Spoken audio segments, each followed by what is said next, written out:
This typical pubescent problem was in effect during the height of my problems with my father and stepmom, you know, the typical wicked stepmom story.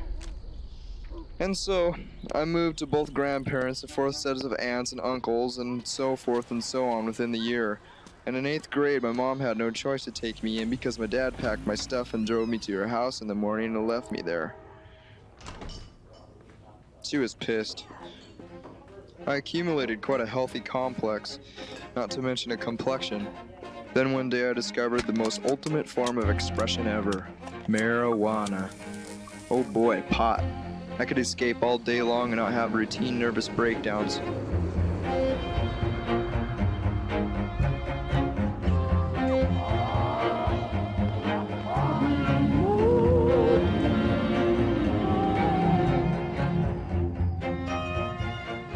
Trevor was a guy I hated but resorted to becoming friends with because he was the only person I could get pot from.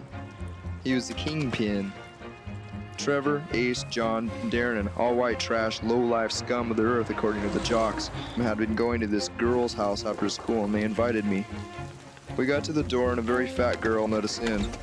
It wasn't obvious to me for over an hour that this girl seemed kind of quiet until one of the guys pointed out that she was in a special ed class. I'm sure a lot of kids would call her a retard and some just slow, and at the time and still to this day I would call her quiet and illiterate, but not retarded. The object of the guys who had been going there for the past month was to steal booze from the downstairs basement den of her house. While others distracted her, one would go down and take a fifth, and then exit out the downstairs. So we did this routine every other day and got away with it for about a month. And during that month happened to be the epitome of my mental abuse from my mother. It turned out that pot didn't help me escape my troubles too well anymore, and I was actually enjoying doing rebellious things like stealing booze and busting store windows, and nothing ever mattered. I decided within the next month I'll not sit on my roof and think about jumping, but I'll actually kill myself. And I wasn't going out of this world without actually knowing what it was like to get laid. So one day after school I went to the girl's house alone and invited myself in, and she offered me some Twinkies, and I sat on her lap and I said, "Let's fuck." And I touched her tits and she went into her bedroom and got undressed in front of me. And I watched and realized that it was actually happening. So I tried to fuck her but didn't know how and asked her if she had ever done this before, and she said a lot of times, mainly with her cousin. I got grossed out very heavily with how her vagina smelled and her sweat reeked, so I left. My conscience grew to where I couldn't go to school for a week, and when I went back I got in-house suspension for skipping, and that day the girl's father came in screaming and accusing someone of taking advantage of his daughter. And so during lunch the rumor started, and by the next day everyone was waiting for me to yell and cuss and spit at me, calling me the retard fucker.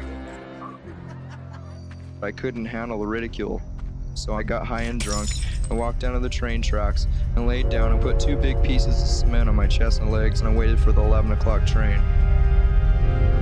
And the train came closer and closer and closer, and it went on the next track besides me instead of over me. The tension from school had an effect on me, and the train scared me enough to try to rehabilitate myself, and my lifting weights and mathematics seemed to be improving, so I became less manically depressed, but still never had any friends because I hated everyone, for they were so phony.